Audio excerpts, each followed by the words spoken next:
ថ្ងៃនេះខ្ញុំប្រមូលកសាំងបានច្រើនគួរសមដែរបងប្អូនដែលត្រូវមកពុះឆ្កៀលយកគ្រាប់ដើម្បីដាក់សម្ងួតធ្វើជាកសាំងក្រៀមអញ្ចឹងណាបងប្អូនយើងធ្វើបែបនេះគឺរក្សាទុកបានយូរវាមិនងាយខូចវាមិនងាយជូរវាមិនងាយផ្អូមអញ្ចឹងណាបងប្អូនដោយសារតែវាក្រៀមវាស្ងួតវាអស់ទឹកវាអីហើយ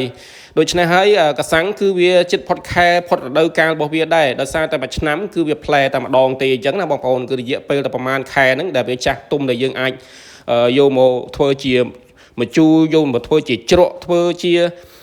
តម្រូវការក្នុងមុខម្ហូបរបស់យើងដើម្បីជួយធ្វើឲ្យរសជាតិវាឆ្ងាញ់ហ្នឹងណាបងប្អូនគឺខ្ញុំចូលចិត្តមែនទែនរសជាតិកសាំងបាទដោយសារតែគ្រាប់របស់វាគឺមិនរឹងទេយើងខាំទៅក្រាប់គឺឆ្ងាញ់មែនទែនហើយផ្លែកសាំងគឺជាផ្លែម្ជូរមួយក្នុងចំណោមផ្លែម្ជូរដតីដែលខ្មែរយើងចូលចិត្តយកមកប្រើប្រាស់ជាគ្រឿងផ្សំក្នុងមុខម្ហូបណាមួយដោយសារតែវាមានរសជាតិឆ្ងាញ់ផង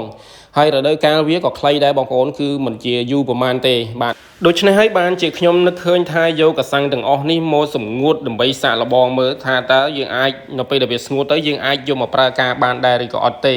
បាទនៅពេលដែលវាស្ងួតទៅគឺយើងអាចយកទៅប្រើការបានដូចតែគ្នាទេបងប្អូនគឺយើងអាចយកទៅបង់ជាសឡម្ជូរ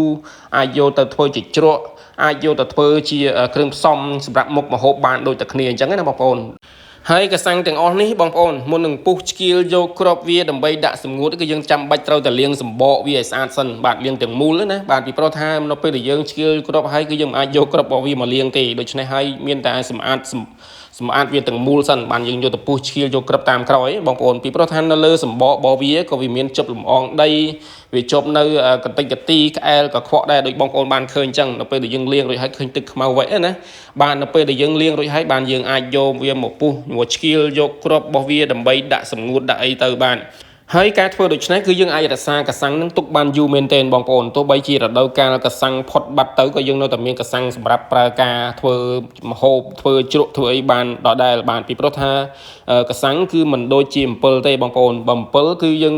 ដូចថាផុតខែផ្លែផុតអីបាត់ទៅគឺយើងនៅមានត្រួយអំពិលសម្រាប់ស្លណាបើកសាំងគឺយើងមិនអាចបេះត្រួយកសាំងយកមកស្លបានទេបាទគឺមិនងាយមានធ្វើអញ្ចឹងទេអញ្ចឹងណាបងប្អូនដូច្នេះហើយបងប្អូនដែលត្រូវការកសាំងគឺបងប្អូនអាចទំនាក់ទំនងបានសម្រាប់យកទៅហូបណាអាចទំនាក់ទំនងបានទៅតាមរយៈលេខ077 25 33 94បាទដែលមានទីតាំងលក់នៅក្នុងសង្កាត់ព្រះពលាយើងទេខេត្តបន្ទាយមានជ័យនឹងឯងបងប្អូនដែលមានទីតាំងលក់នៅក្នុងផ្សារសិរីសុភ័ណ្ឌអញ្ចឹងណាបើសិនជាបងប្អូនមានបំណងចង់បានគឺបងប្អូនអាចទំនាក់ទំនងតាមលេខមុនមកបាទអញ្ចឹងបានដូច្នេះកសាំងគឺចាប់ផ្ដើមស្ងួតហើយក្រៀមហើយបងប្អូនបន្ទាប់ពីដាក់ចូលក្នុងទូសម្ងួតឥឡូវវាស្ងួតហើយគឺយើងអាចយកវាមកកោសចេញពីកញ្ច្រែងបាទពីព្រោះថាកសាំងគឺនៅពេលដែលវាស្ងួតទៅវាខំកញ្ច្រែងជាប់តើយកកបិតរុះអញ្ចឹងបាទវាធ្លាក់អញ្ចឹងណាបងប្អូនបាទហើយនៅពេលដែលវាស្ងួតអញ្ចឹងគឺយើងអាចយកវាទៅកិនឬក៏ច្រកជាថង់បែបនេះណាបើសម្រាប់ច្រកក្នុងថង់បែបនេះគឺដោយសារតែមានភ្ញៀវគាត់កំងដែរទេបងប្អូនគឺបងស្រីម្នាក់គឺនៅខាងភ្នំពេញគឺកំងលក្ខណៈបែបនេះដើម្បីវិចខ្ចប់ផ្ញើទៅបងប្អូនគាត់នៅក្រៅប្រទេសណានៅអាមេរិកនៅអីចឹងទៅ